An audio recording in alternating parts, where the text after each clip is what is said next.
You're watching BBC News. Now, the number of coronavirus deaths in France has now exceeded 70,000. Britain and Italy are the only European countries with a higher number of deaths. All of France is now under a 6 p.m. curfew, advancing the earlier restrictions by 2 hours. Daniel Wittenberg has more.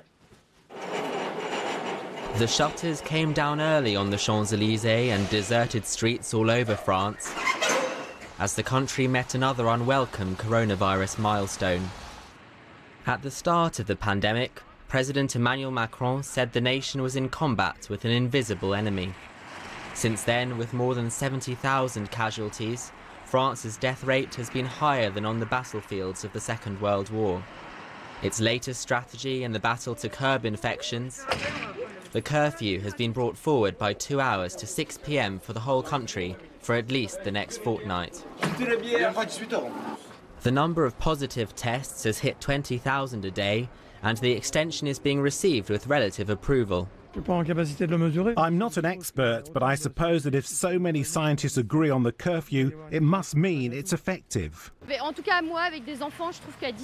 Well, as a parent, I think 6 p.m. isn't a problem. It's bath time, so we'll be heading home. But I'll probably change my mind on Monday, when the working week starts again.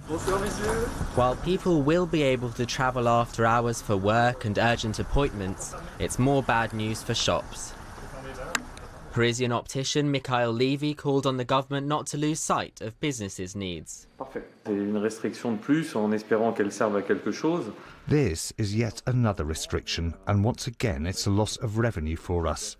We need to reorganise our staffing, and we don't know how we'll get financial help for that.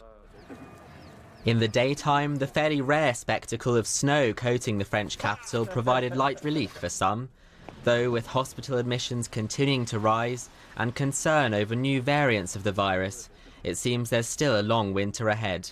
Daniel Wittenberg, BBC News.